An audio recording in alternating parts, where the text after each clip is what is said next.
여러분은 누군가에게 속은 적이 있습니까? 옛날에 짝퉁이란 말이 유행했습니다. 물건을 진짜인 줄 알고 샀는데 그 물건이 알고 보니 가짜입니다. 가짜나 모조품을 짝퉁이라고 합니다. 신발이나 옷에 나이키가 아니고 나이스라고 써 있고 아디다스가 아니라 아디티스로 되어 있습니다. 사람들이 위조 지폐를 만들어서 진짜 돈처럼 사용을 합니다. 그래서 은행에서는 지폐를 감별하는 사람이 있습니다. 우리가 세상에 살다 보면 속을 때가 있습니다. 세상에서는 이익을 얻기 위해서 남을 속입니다. 거짓과 술수로 포장하고 가짜인 것을 진짜인 것처럼 꾸밉니다. 그러나 사람들은 아무 의심 없이 그것을 진짜인 줄로 알고 사용합니다. 하지만 나중에 속았다는 것을 알게 되면 그것만큼 배신감을 느끼는 것이 없습니다. 우리가 인생에서 실패하지 않으려면 거짓에 속아서는 안 됩니다. 세상이 우리를 속일지라도 그 속임수에 넘어가서는 안 됩니다. 우리가 세상에 속지 않으려면 어떻게 해야 하는지 함께 나누기를 원합니다. 첫째, 거짓을 경계하고 진리를 따라야 합니다. 우리는 세상에 살면서 참과 거짓을 잘 분별해야 하고 거짓을 경계해야 합니다. 하나님의 자녀로서 진리를 추구해야 합니다. 우리가 세상에 살다 보면 무엇이 참이고 무엇이 거짓인지 분별하기가 쉽지 않습니다. 뉴스를 보면 같은 현실에 대해서 항상 상반된 주장을 합니다. 이 사람 말을 들으면 이 사람 말이 맞는 것 같고 저 사람 말을 들으면 저 사람 말이 맞는 것처럼 들립니다. 하지만 거짓에 속아서는 안 되고 우리가 거짓말을 해서도 안 됩니다. 하나님께서 원하시는 것은 진실과 정직입니다. 유대로부터 온 하나님의 사람은 하나님의 보내심을 받아서 베델로 갔습니다. 여로보암이 베델 제단에서 제사를 드리고 있을 때 이 하나님의 사람이 제단을 향해서 하나님의 말씀을 선포합니다. 이 하나님의 사람을 잡으려고 여로보암이 손을 내밀었는데 그 손이 그대로 굳어버리게 됩니다. 여로보암은 하나님의 사람에게 여호와께 간구해서 자기 손을 다시 풀어달라고 하였습니다. 하나님의 사람이 하나님께 기도하자 그 손이 그대로 원래대로 회복이 되었습니다. 여로보암은 이 하나님의 사람을 자기 집에 초대하려고 합니다. 우리 집에 와서 오면은 내가 당신한테 선물을 주겠습니다. 하지만 이 하나님의 사람은 거절합니다. 왜냐하면 여호와께서 자기에게 명령하시기를 떡도 먹지 말고 물도 마시지 말고 왔던 길로 되돌아가지도 말라고 하셨다는 것입니다. 하나님의 사람은 다른 길로 돌아갔습니다. 한편 베델에 한 늙은 선지자가 살고 있었는데 그의 아들들이 와서 그날 있었던 일들을 아버지에게 전했습니다. 유다로부터 하나님의 사람이 왔는데 그 사람이 여로보암 왕에게 전한 말씀도 다 알려주었습니다. 그러자 이 늙은 선지자는 하나님의 사람이 어느 길로 갔는지 물었습니다. 그리고 아들들에게 나귀 안장을 지우라고 하고 나귀를 타고 하나님의 사람을 뒤따라갔습니다. 하나님의 사람은 상수리 나무 아래에서 마침 앉아 있었습니다. 늙은 선지자는 유다에서 온 하나님의 사람을 확인하고 자기와 함께 집에 가서 떡을 먹자고 합니다. 그러자 하나님의 사람은 여로보암에게 했던 것처럼 여호와의 말씀을 전하면서 자기는 그렇게 할 수 없다고 거절을 합니다. 그러자 늙은 선지자는 자기도 선지자라고 소개하면서 천사가 자기에게 여호와의 말씀을 전했다고 합니다. 18절에 보면 그가 그 사람에게 이르되 나도 그대와 같은 선지자라 천사가 여호와의 말씀으로 내게 이르기를 그를 내 집으로 데리고 돌아가서 그에게 떡을 먹이고 물을 마시게 하라 하였느니라 하니 이는 그 사람을 속임이라. 천사가 말하기를 하나님의 사람을 자기 집으로 데려가서 떡도 먹이고 물을 마시게 하라고 했다는 것입니다. 그런데 이것은 하나님의 사람을 속인 것입니다. 이 늙은 선지자가 거짓말을 한 것입니다. 하나님의 사람은 늙은 선지자의 거짓말에 속아서 비극적인 죽음을 맞이하게 됩니다. 늙은 선지자는 왜 거짓말을 했을까요? 늙은 선지자에 대한 정보가 많이 나와 있지 않습니다. 하지만 우리가 알 수 있는 것은 여로보암 왕이 지배하는 북이스라엘에서는 그동안 이스라엘에 행했던 방식과 다르게 하나님께 제사를 드렸습니다. 여로보암은 베델과 단에 금송아지를 만들어 놓고 거기에 제단을 마련해서 백성들로 하여금 거기에서 제사를 드리도록 했습니다. 아론의 자손이 아니라 일반 백성을 제사장으로 삼았습니다. 하지만 이것은 하나님의 율법에 어긋나는 것입니다. 이런 여호와의 행태를 보고 북이스라엘에 살던 제사장들과 그다음에 레위 사람들은 남유다로 내려갑니다. 그리고 북이스라엘에 속한 지파라더라도 하나님을 제대로 섬기기 위해서 남유다로 옮겨왔습니다. 이런 상황에서 늙은 선지자가 베델에 남아있다는 것은 여로보암이 만든 종교제도에 동조한다는 것입니다. 하지만 유다에서 베델로 선지자가 올라왔다는 소식과 하나님의 사람이 행한 일에 대해서 듣고 호기심이 생겼습니다. 그리고 그 하나님의 사람이 얼마나 신실한지 시험해보고 싶은 마음이 있었을 것입니다. 늙은 선지자는 거동이 쉽지 않았습니다. 그래서 나귀를 의지해야 했습니다. 이 나귀를 히브리어로 하면 하몰. 창세기에 보면 하몰은 세겜의 아버지입니다. 여로보암은 북이스라엘의 왕이 되고 나서 세겜의 수도를 건설했습니다. 성경에 보면 세겜이라는 단어가 나오는데 이 세겜이 지역의 이름이기도 하고 또 사람의 이름이기도 합니다. 이 세겜은 북이스라엘 수도입니다. 이런 측면에서 보면 늙은 선지자는 북이스라엘의 아버지라고 할 수가 있고 여로보암이 통치하는 북이스라엘을 통치하는 인물로 볼 수가 있습니다. 늙은 선지자는 유다에서 온 하나님의 사람에게 거짓말을 해서 속였습니다. 이 거짓말에 속은 하나님의 사람은 여호와의 말씀에 온전히 순종하지 못하게 됩니다. 하나님의 사람 입장에서 억울할 수 있습니다. 하지만 하나님의 사람은 늙은 선지자의 말보다 여호와의 말씀을 신뢰해야 했습니다. 그가 여호와 하나님으로부터 말씀을 받았다면 하나님께 확인을 해봐야 했습니다. 자기가 받은 여호와의 말씀과 늙은 선지자가 전한 말이 서로 상충되는 상황에서 늙은 선지자 말이 과연 맞는 말인지 점검해볼 필요가 있었습니다. 하지만 하나님의 사람은 이런 과정이 없이 거짓말에 속아 넘어가게 됩니다. 이로 인해 결과적으로 여호와의 말씀에 불순종하게 되었습니다. 우리가 믿음의 길을 갈 때 거짓에 속아서 잘못된 길로 갈 수 있습니다. 아담과 하와가 처음에 죄를 지을 때 뱀은 거짓말과 속임수로 사용했습니다. 사기꾼들은 사기를 칠 때 다 완전히 100% 거짓말을 하는 게 아니라 거기에 진실을 조금씩 섞어 넣습니다. 그리고 거기에 거짓을 포장해서 속이는 거죠. 뱀도 그렇게 했습니다. 물론 아담과 하와에게 책임이 있지만 그들은 거짓말과 속임수로 흔들리게 되었습니다. 거짓은 죄와 연관이 있고 하나님과의 관계를 멀어지게 합니다. 그래서 십계명에 보면 제9계명에 내 이웃에 대하여 거짓 증거하지 말라라고 합니다. 하나님께서는 거짓말을 싫어합니다. 레위기 19장 11절에 너희는 도둑질을 하지 말며 속이지 말며 서로 거짓말하지 말며. 거짓말이 난무하는 세상은 무엇이 진실인지 알 수가 없고 사람들을 그릇된 길로 인도하게 됩니다. 요한계시록에 보면 거짓말하는 자는 천국에 들어오지 못한다고 말씀합니다. 하나님께서는 진리이시고 진실하십니다. 예수님께서도 중요한 말씀하실 때 처음에 진실로를 붙인다. 진실로. 내가 너에게 진실로 이르노니. 진실로. 예수님께서 얼마나 진실로를 많이 말씀하셨는지 모릅니다. 우리가 거짓에 속지 말아야 합니다. 이 세상에서는 거짓을 진실로 포장을 합니다. 보이스피싱이 날이 갈수록 진흥화되고 있습니다. 깜빡하면 속을 수밖에 없습니다. 우리 성도님들 중에도 보이스피싱을 받아본 분들이 더러 계신 줄로 알고 있습니다. 저도 지난 주 중에 전화 한 통을 받았는데 번호가 모르는 번호예요. 근데 휴대폰 번호여서 받았습니다. 그랬더니 임종훈 씨 맞으시죠? 네, 맞습니다. 여기는 서울중앙지방검찰청입니다. 네, 말씨가 연변 말씨예요. 제가 어떻게 했을까요? 바로 전화를 끊었습니다. 그랬더니 다시 전화가 와요, 안 와요?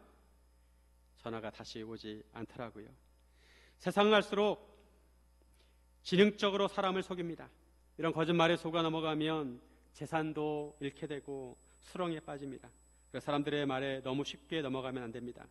그렇다고 사람들을 의심할 필요는 없지만 분별을 잘 해야 합니다. 귀가 얇은 사람은 여과 없이 사람의 말을 받아들입니다. 이런 면에서 우리는 성숙해져야 합니다.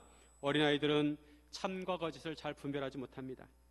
하지만 성숙한 어른들은 분별할 수 있습니다. 신앙적으로도 우리는 성숙한 자세를 가져야 합니다. 기도하면서 무엇이 진리이고 무엇이 거짓인지 분별할 수 있어야 합니다.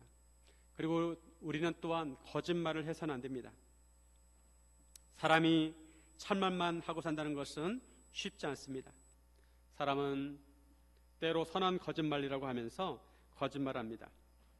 상대방이 어색해할까 봐 일부러 말을 둘러댑니다. 하지만 아다르고 어다르다고 말을 할 때 정확하게 해야 합니다. 예수님께서도 옳다 아니라 하라고 하셨습니다. 이에서 지나는 것은 악으로부터 나는 것이라고 하셨습니다. 옳은 것은 옳다고 하고 아닌 것은 아니라고 하라고 하셨습니다. 모르는 것은 모른다고 하고 아는 것은 안다고 하라는 것입니다. 특히 하나님의 말씀에 무엇을 더하지도 말고 빼지도 말아야 합니다. 왜냐하면 말씀을 있는 그대로 전해야지, 그렇지 않으면 우리가 잘못된 길로 사람들을 인도할 수 있기 때문입니다. 요한계시로 보면 예수님께서 이것을 경계하셨습니다. 만약 말씀에 무엇을 더하면 그 사람에게 재앙을 더할 것이고, 말씀에서 무엇을 빼면 천국에서 그 사람의 이름을 빼실 것이라고 하셨습니다. 사도행전에서 아나니아와 삽비라는 자기 땅을 팔아서 헌금을 하면서도 거짓말을 하였습니다. 일부를 감추었으면서도 그것이 전부인 것처럼 말했습니다. 그런데 하나님께서는 거짓말을 한 아나니아와 삽비라를 한날에 죽게 하십니다. 왜냐하면 그들이 사람에게 거짓말한 것이 아니라 하나님께 거짓말했기 때문입니다. 교회는 거룩해야 합니다. 그들은 하나님을 속였습니다. 우리는 정직해야 하고 진실해야 합니다. 왜냐하면 우리가 진실해야 마지막 때 승리할 수 있기 때문입니다. 요한계시록 17장 14절에 그들이 어린 양과 더불어 싸우려니와 어린 양은 만주의 주이시요 만왕의 왕이시므로 그들을 이기실 터이요 또 그와 함께 있는 자들 곧 부르심을 받고 택하심을 받은 진실한 자들도 이기리로다. 마지막에 보면 누가 이기냐면 진실한 자가 이기는 거예요. 하나님께 택하심을 받은 사람들은 진실한 자들이고 진실한 자가 이깁니다. 진실은 구원의 문제입니다. 최근에 한국교회에 대한 신뢰도가 많이 떨어졌습니다. 세상 사람들이 교회 다닌다고 하면 교회 다닌다고 해서 특별히 신뢰하지 않아요. 왜냐하면 교회 다닌다고 믿었는데 사기를 당하고 거짓말을 하고 속이고 하기 때문에 믿지 않는 것입니다. 한국교회의 신뢰도를 회복하려면 성도들이 정직하고 진실해야 합니다. 정직한 잣대를 사용해야 합니다. 그래서 교회를 다니는 사람이라고 하면 무언가 좀 다르구나라고 느끼게 하는 것입니다. 정직한 인격을 가져야 합니다. 그리고 사랑과 헌신의 모습을 보여주어야 합니다. 이것이 예수님께서 원하시는 성도의 모습입니다. 사랑하는 여러분, 거짓을 잘 분별하고 하나님 앞에 진실하기를 주님의 이름으로 축원드립니다. 둘째, 끝까지 사명을 쫓아가야 합니다. 우리 하나님으로부터 받은 사명을 좌로나 우로나 치우치지 말고 끝까지 쫓아가야 합니다. 쉬거나 놓쳐서도 안 됩니다. 하나님의 사람은 늙은 선지자의 말을 듣고 늙은 선지자와 함께 돌아갔습니다. 늙은 선지자의 집에 가서 떡을 먹고 물을 마셨습니다.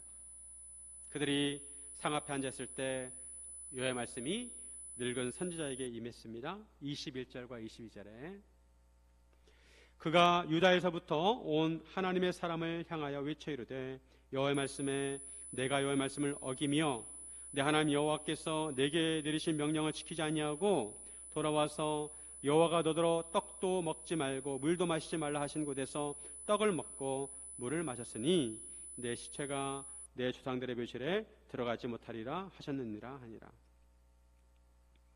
이번엔 진짜로 하나님의 말씀이 늙은 선지자에게 임했습니다. 유다에서 온 하나님의 사람이 여호와의 말씀을 어겼다는 것입니다. 여호와의 명령을 지키지 않았다는 것입니다. 분명히 여호와께서 떡도 먹지 말고 물도 마시지 말라고 하신 곳에서 그가 떡을 먹고 물을 마셨다는 것입니다. 그러기에 그의 시체가 그의 조상의 묘실에 들어가지 못한다는 것입니다. 유다에서 온 선지자가 떡을 먹고 물을 마신 후에 늙은 선지자는 그의 나귀의 안장을 지워줍니다. 유다에서 온 선지자는 나귀를 타고 돌아가게 됩니다. 근데 그 사람이 길을 가다가 사자를 만나게 되는데 사자가 그를 물어 죽였습니다. 시체 곁에 나귀도 서 있고 사자도 서 있습니다. 사자가 그 시체를 물어뜯지도 않았고 나귀를 해치지도 않았습니다. 이런 것을 보면 이것은 하나님께서 행하신 일입니다. 유다로부터 온 하나님의 사람은 베델에 도착해서 여호와의 말씀대로 하나님의 말씀을 잘 전했습니다. 하지만 늙은 선지자의 거짓말에 속아서 여호와의 말씀을 지키지 못했고 사자를 만나 죽게 되었습니다. 유다로 다시 돌아가지 못했고 사명을 온전히 행하지 못했습니다. 여호와의 말씀대로 그는 그의 조상의 묘실에 들어가지 못하고 베델에 묻히게 되었습니다. 유다로부터 온 선지자는 어쩌다가 이런 결말을 맞게 되었을까요? 오늘 본문을 자세히 보면 유다로부터 온 선지자의 마음이 흔들렸다는 것을 알 수가 있습니다. 여로보암 왕이 그를 집으로 초대하고 예물을 준다고 하였을 때 하나님의 사람은 단호하게 거절했습니다. 하나님의 사람은 여호와의 명령을 잘 지키는 듯 했습니다. 그러나 유다에서 온 선지자는 베델을 속히 벗어나야 했지만 그렇게 하지 않았습니다. 16절을 보시면 유다로부터 온 선지자가 이곳에서 떡도 먹지 아니하고 물도 마시지 아니하리니라고 대답을 하는데 이곳이라는 것은 베델입니다. 베델. 그래서 이 베델에 있는 상수리 나무 아래에 쉬고 있었다는 것입니다. 유다로부터 온 선지자는 왜 베델에 있는 상수리 나무 아래에서 쉬고 있었을까요? 상수리 나무는 큰 나무입니다. 그래서 사람들이 주로 거기에 모이게 되고 사람들의 눈에 잘 띄게 됩니다. 물론 하나님의 사람은 너무도 큰 사명을 맡았습니다. 왕 앞에서 여호와의 명령을 선포하는 것은 목숨을 걸어야 합니다. 그럼에도 여호와의 말씀을 선포했습니다. 여호와의 사명을 감당하느라 긴장을 하였을 것이고 많이 지쳤을 것입니다. 그래서 어디서 좀 쉼을 갖고 싶었을 것입니다. 하지만 그렇더라도 베델에 있는 상수리나무에서 쉰 것은 의심스럽습니다.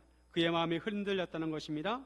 유다에서 온 선지자는 돌아가면서 그의 귀에 여로보암이 한 말이 계속 맴돕니다. 내가 너에게 예물을 주리라. 내가 너에게 예물을 주리라. 여로보암의 말대로 여로보암을 따라간다면 유다로부터 온 선지자는 여로보암에게 대접을 잘 받을 뿐만 아니라 여로보암의 집에서 평생을 보장받으면서 살 수가 있습니다. 노후를 걱정하지 않아도 됩니다. 생활하는데 걱정 없이 모든 것을 제공받게 됩니다. 유다로부터 온 선지자는 여로보암의 말에 마음이 흔들렸습니다. 그 말에 대한 미련 때문에 그의 발이 베델을 벗어나지 못하게 되었습니다. 아니 베델에 머물게 되었습니다. 여호와의 명령대로 한다면 베델에서 쉬어서는 안 됩니다. 그가 가는 길을 멈추어서는 안 되고 계속 가야 합니다. 왔던 길로 되돌아가지 말라고 하신 것은 북이스라엘 사람들을 만나지도 말고 그를 따라오지 못하도록 하라는 것입니다. 그러면서 유다에서 온 선지자가 베델의 상수리나무에서 쉰 것은 누군가를 기다리거나 만나고자 하는 마음이 있었다는 것입니다. 물론 유다로부터 온 선지자는 늙은 선지자가 자기 집으로 가자고 하였을 때 여호와의 말씀을 전했습니다. 하지만 거기까지였습니다. 늙은 선지자가 거짓말을 했을 때 그의 마음이 무너지게 됩니다. 이로 인해 유다로부터 온 선지자는 자기의 사명을 끝까지 감당하지 못하고 넘어지게 되었습니다. 우리가 믿음의 길을 가는 것은 결코 쉽지 않습니다. 더군다나 하나님께서 주신 사명을 끝까지 감당하는 것은 더욱 쉽지 않습니다. 우리가 우리의 사명을 끝까지 감당하기 위해서 마음의 중심을 잘 잡아야 합니다. 사명을 감당하는 것은 외롭고 힘든 일입니다. 시험을 이겨내야 합니다. 믿음이 흔들려서는 안 됩니다. 자기 십자가를 져야 합니다. 이런 측면에서 우리는 사도 바울을 본받아야 합니다. 사도행전 20장 23절과 24절 우리 같이 한번 읽습니다. 오직 성령이 각 성에서 내게 증언하여 결박과 환난이 나를 기다린다 하시나 내가 달려갈 길과 주 예수께 받은 사명 곧 하나님의 은혜의 복음을 증언하는 일을 마치려 하면은 나의 생명요차 조금도 귀한 것으로 여기지 아니하노라. 사도 바울은 3차 선교행을 마치고 예루살렘으로 돌아가고 있었습니다. 그런데 성령님께서 바울에게 하시는 말씀이 너가 예루살렘에 올라가면 환난과 결박이 너를 기다리고 있다. 말씀에 알려주시는 거예요. 그리고 동료들도 바울에게 예루살렘에 올라가지 말라고 합니다. 하지만 바울은 자기가 달려갈 길과 예수님께 받은 사명을 끝까지 마치려 한다고 합니다. 사명을 포기하지 않겠다는 것입니다. 사명을 감당하는데 생명조차 조금도 귀한 것으로 여기지 않는다는 것입니다. 사명이 생명보다 중요하다는 것입니다. 사명이 생명보다 중요하다. 저를 한번 따라해 볼까요? 사명이 생명보다 중요하다. 사명이 생명보다 중요하다. 이런 바울의 고백처럼 바울은 복음을 전하다가 로마의 감옥에서 순교하게 됩니다. 바울은 선한 싸움을 싸우고 달려갈 길을 마치고 믿음을 지켰습니다. 그날을 사모하였고 주님께서 주시는 의의 멸관을 고대했습니다. 이런 바울과 달리 믿음의 길을 벗어난 사람도 있습니다. 디모데후서 4장 10절. 데마는 이 세상을 사랑하여 나를 버리고 데살로니가로 갔고 그레스게는 갈라디아로 디도는 달마디아로 갔고. 디모데후서는 바울이 가장 마지막에 쓴 편지예요. 근데 데마는 그 전까지만 하더라도 바울과 함께 했습니다. 그래서 바울이 그 전에 편지를 쓸 때는 나와 함께 있는 데마도 안부를 전한다고 했는데 맨 마지막에 쓴 디모데후서에서 데마가 바울을 떠났다는 거예요. 무슨 이유가 있는지 모르지만 데마는 세상을 사랑해서 바울을 버렸습니다. 이것으로 데마가 완전히 믿음을 버렸는지 알 수 없지만 바울을 떠났습니다. 우리 예수님을 한 번 믿는 것은 쉬울 수 있습니다. 한순간 나는 예수님 믿겠습니다 하는 건 쉬울 수 있습니다. 하지만 믿음의 길을 끝까지 가고 우리의 삶을 끝까지 감당하는 것은 쉽지가 않습니다. 우리가 삶을 끝까지 감당하지 못하고 중간에 포기했을 경우 누군가 당신은 왜 사명을 끝까지 감당하지 못했습니까? 라고 질문하면 많은 사람들이 각자 할 말이 많을 것입니다. 그때 상황이 이랬고요, 이러이러해서 하지 못했습니다. 하지만 그런 말들은 정당화될 수가 없습니다. 존 버년의 철로역정은 성도들이 어떻게 천국에 이를 수 있는지 그 과정을 잘 보여주고 있습니다. 철로역정의 주인공은 크리스천인데 제가 여러 번 말씀을 드렸는데 이 주인공 크리스천은 장방성, 장차 망할 성을 떠나 천성을 향해 갑니다. 이 땅은 장방성이에요. 장차 멸망한 성입니다. 복음 전도자의 인도를 받아서 좁은 길로 들어갑니다. 중간에 절망의 늪에 빠지기도 하고 시련을 겪기도 합니다. 허영의 시장에서 세상의 유혹과 박해를 경험하기도 하고 의심의 성에서 절망에 빠지지만 약속의 열쇠로 탈출하게 됩니다. 그리고 크리스천은 우여곡절 끝에 끝까지 믿음을 지키고 사망의 강을 건너서 마지막 시험을 통과합니다. 크리스천은 마침내 천성에 도착하게 됩니다. 우리도 바울처럼 우리가 달려갈 길과 주님께서 주신 삶을 잘 마치기를 원합니다. 믿음의 길을 끝까지 가고 우리 삶을 끝까지 붙들기를 바랍니다. 사랑하는 성도 여러분, 사명을 끝까지 감당하기를 주님의 이름으로 축원드립니다. 셋째, 하나님의 말씀을 잣대로 삼아야 합니다. 우리가 세상에 속지 않고 거짓에 속지 않으려면 참과 거짓을 분별하는 잣대가 필요합니다. 진리와 비진리를 구별하는 잣대가 필요합니다. 우리가 하나님의 말씀을 잣대로 삼을 때 참과 거짓을 분별할 수가 있습니다. 유다로부터 온 하나님의 사람은 사실 억울할 것입니다. 하나님 앞에서 할 말이 많을 것입니다. 베델의 늙은 선지자의 말을 믿어서 그렇게 하였다고 할 수 있습니다. 늙은 선지자는 분명히 천사가 여호와의 말씀을 자기에게 전했다고 말했습니다. 하지만 그것은 사기였습니다. 거짓말이었습니다. 거짓에 속은 것은 정당화될 수가 없습니다.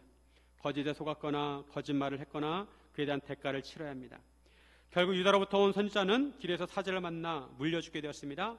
지나가는 사람들이 그 시체와 시체 곁에 선 사제를 보고 늙은 선지자에게 전합니다. 그래서 늙은 선지자는 이렇게 말합니다. 26절에 보시면 그 사람을 길에서 데리고 돌아간 선지자가 듣고 말하되 이는 여호와의 말씀을 어긴 하나님의 사람이로다.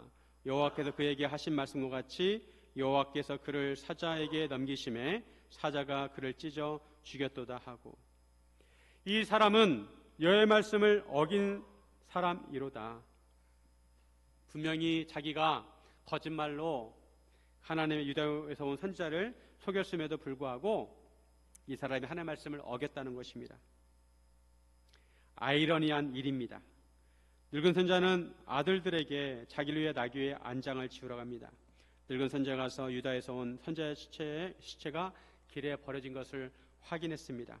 그런데 나귀와 사자는 그 시체 곁에서 가만히 서 있습니다. 사자가 시체를 먹지도 않고 나귀를 찢지도 않았습니다. 이것은 자연스러운 현상이 아니에요. 사자는 맹수입니다. 물어뜯습니다. 그럼에도 가만히 있는 것을 볼 때 이건 하나님께서 하신 일이라는 것입니다. 여호와의 명령을 지키는 것은 선지자도 예외가 아닙니다. 오히려 선지자가 더욱 철저하게 지켜야 합니다. 이걸 통해 알 수 있는 것은 하나님의 언약은 반드시 이루어진다는 것입니다. 늙은 선지자에게 임한 심판의 말씀이 그대로 이루어졌습니다.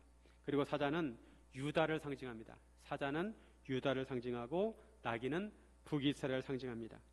사자에 물려 죽은 선지자는 하나님의 언약을 지키지 않은 사람이나 나라가 그와 같이 된다는 것입니다. 하나님의 말씀을 지키지 않으면 사람이든 나라든 결말이 그렇다는 것입니다. 그래서 하나님의 심판을 받지 않으려면 하나님의 말씀을 가볍게 여겨서 안 되고 그것을 지켜야 합니다.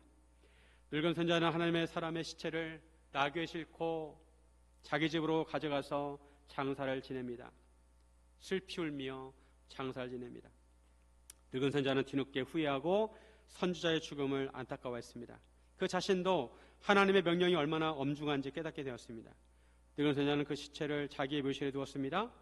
그 사람을 장사한 후에 그는 자기 아들들한테 자기가 죽으면 자기도 그 사람 옆에 장사를 지내달라고 했습니다. 자기 뼈를 그의 뼈 곁에 두라고 했습니다. 그리고 늙은 선지자는 이렇게 고백을 합니다. 32절, 오늘 본문의 결말과도 같습니다. 30절 같이 한번 읽습니다.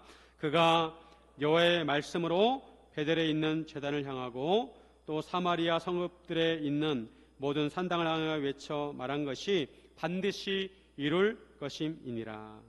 반드시 이룰 것임이니라. 유다에서 온 선지자가 선포한 하나님의 말씀이 반드시 이루어진다는 것입니다. 지난번에도 말씀드렸지만 300년 후에 요시야 왕이 이 말씀대로 그대로 성취하게 됩니다. 오늘 본문에서 우리가 잊지 말아야 하는 것은 여호와의 말씀은 반드시 이루어진다는 것입니다. 오늘 본문에 말씀이란 단어가 9번 나옵니다. 9번. 여호와의 말씀이 그만큼 강조되고 있습니다. 우리가 세상에 속아 가지 않으려면 여호와의 말씀을 소중히 여기고 잘 기억해야 합니다. 우리 하나님의 말씀을 참과 거짓을 분별할 수 있는 잣대로 삼아야 합니다. 왜냐하면 마지막 심판 때 하나님께서 이 말씀을 기준으로 심판하시고 하나님의 언약을 가지고 판단하시기 때문입니다. 하나님께서 이스라엘 백성에게 율법을 주실 때 참 선지자와 거짓 선지자를 분별할 수 있는 법을 알려주셨습니다. 어떤 선지자가 나타나서 하나님의 말씀을 전하는데 그 말이 정말 하나님의 말씀인지 아니면 선지자가 그냥 임으로 한 말인지 어떻게 알 수 있는지 분별할 수 있는 방법을 알려주시는데, 신명기 18장 22절, 만일 선지자가 있어 여호와의 이름으로 말한 일에 징험도 없고 성취함도 없으면 이는 여호와께서 말씀하신 것이 아니요 그 선지자가 제 마음대로 한 말이니 너는 그를 두려워하지 말지니라. 만약에 어떤 선지자가 여호와의 이름으로 말씀을 전했는데 그 말이 맞지도 않고 이루어지지도 않았다면 그것은 여호와의 말씀이 아니라 그 선지자가 임으로 한 말이라는 것입니다. 이단들은 성도들을 미혹해서 언제 예수님이 재림할지 주장을 합니다.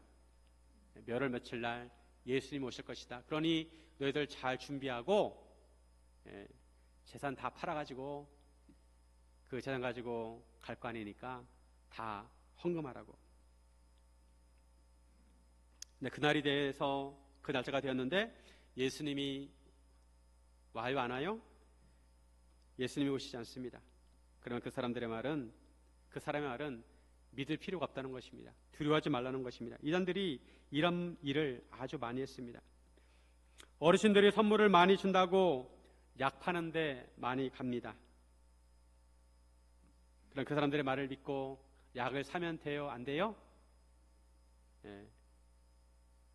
정말 그 약이 효능이 있는지 확인해야 합니다. 물론 그 약을 먹고 나았다고 간증하는 사람도 있을 거예요. 이 약이 어떻게 좋은지 또 정말 귀한 재료를 얻어가지고 만든 약이라고 선전할 것입니다. 하지만 그 약이 진짜 약인지는 식약처의 허가를 받아야 합니다. 식약처가 허가를 해준 건지 아는 건지 점검해야 합니다. 물건을 속아서 사면 버리면 그만입니다. 그런데 우리 삶의 큰 비중을 차지하는 것을 속아서 사게 되면 인생이 휘청거립니다. 몇 년 전에 전세 사기로 인해서 많은 사람들이 피해를 입었습니다. 어떤 사람이 공인중개사도 있고 집주인도 있고 계약서도 있으니까 서명을 합니다. 계약을 합니다. 겉으로는 아무 문제가 없어 보입니다. 그런데 등기부등본을 제대로 확인하지 않으면 결국 깡통 전세에 속게 됩니다. 보증금을 돌려받을 수가 없습니다. 요즘은 AI가 발달해서 사진을 조작하기도 하고 동영상을 가짜를 진짜처럼 만듭니다. 진짜와 가짜를 구분하기가 쉽지 않습니다. 앞으로는 더욱 그럴 것입니다. 중요한 것은 우리 영혼에 대한 것입니다. 경제적인 것은 손해를 보면 그만이지만 우리 생명과 영혼에 대한 것은 속으면 만회할 수가 없습니다. 그래서 우리는 하나님의 말씀을 잣대로 삼아야 합니다. 요즘은 AI 기술로 사람의 얼굴과 음성을 그대로 만들어내는 딥페이크가 있습니다. 실제로 어떤 사람의 얼굴과 목소리를 그대로 흉내내서 가족에게 전화해서 돈을 요구하는 사건도 발생하고 있습니다. 겉으로 보기에는 분명히 내 아들이고 내 딸입니다. 내가 아는 사람입니다. 근데 목소리도 똑같습니다. 그런데 가짜입니다. 근데 요즘은 가족끼리 비밀 질문을 정해놓는다고 합니다. 비밀 질문. 그런 경우에 저 사람이 진짜 내 딸인가 내 아들인가 알아보기 위해서 가족끼리 미리 정해놓는 거예요. 우리 강아지 이름이 무엇인지, 또 색깔이 무엇인지, 우리 가족이 자주 가는 식당이 어디인지 서로 확인을 한다는 것입니다. 우리 신앙도 이와 같습니다. 세상에는 하나님의 말씀이다, 이것이 진리이다 라고 말한 것들이 많습니다. 유튜브에도 신앙에 대한 것들이 얼마나 많은지 모릅니다. 겉으로 보면 다 그럴듯하고 심지어 감동도 있습니다. 하지만 기준이 없으면 속게 됩니다. 이럴 때 하나님의 말씀을 기준으로 삼아야 합니다. 요한일서 4장 1절, 사랑하는 자들아 영을 다 믿지 말고 오직 영들이 하나님께 속하였나 분별하라. 많은 거짓 선지자가 세상에 나왔음이라. 마지막 때도 거짓 선지자가 나타나서 능력을 행하고 기적을 행할 수 있다는 것입니다. 그렇더라도 그 영을 분별하는 것입니다. 그 영이 하나님께 속한 영인지 분별하라는 것입니다. 하나님의 말씀이 기준이 아니면 다 자기 복음이고 자기 신앙입니다. 감동적인 말이라고 진리가 아니고, 유명한 사람이 말했다고 그것이 진리가 아니고, 조회수가 많다고 진리를 보장하지 않습니다. 기준은 단 하나입니다. 하나님의 말씀입니다. 그래서 성도 여러분, 반드시 하나님의 말씀과 일치하는지 따져보아야 합니다. 사도행전 17장 11절에 베레아에 있는 사람들은 데살로니가에 있는 사람들보다 더 너그러워서 간절한 마음으로 말씀을 받고 이것이 그러한가 하여 날마다 성경을 상고함으로. 베레아 사람들은 간절한 마음으로 말씀을 사모했어요. 그래서 하나님의 말씀을 받으면 이 말씀이 어떤 의미인지 곰곰이 생각해보고 그 말씀대로 사는 거예요. 주일날 설교 한번 듣고 내일 되면 이제 말씀을 다 까먹잖아요. 그죠? 설교 제목도 까먹어요. 내가 무슨 말씀 들었지? 근데 베레아 사람들은 말씀을 받으면 그것을 간직하고 곰곰이 묵상하고 내가 이 말씀을 어떻게 살아야 되나 생각했다는 것입니다. 말씀으로 확인하는 작업이 필요합니다. 우리 간절한 마음으로 말씀을 받고 말씀을 확인하는 습관을 가져야 합니다. 매일매일 말씀을 묵상하고 적용해야 합니다. 세상은 점점 더 진짜 같은 가짜가 많아집니다. 감정이나 분위기나 사람의 권유로는 분별할 수가 없습니다. 하나님께서 이미 우리에게 하나님의 말씀을 기준으로 주셨습니다. 말씀은 변하지 않고 반드시 이루어집니다. 그럼 우리는 말씀을 아는 것에 그치지 말고 말씀으로 판단하는 사람이 되어야 합니다. 사랑하는 여러분, 세상이 속일지라도 하나님의 말씀을 붙들고 말씀대로 사시기를 주님의 이름으로 축원드립니다.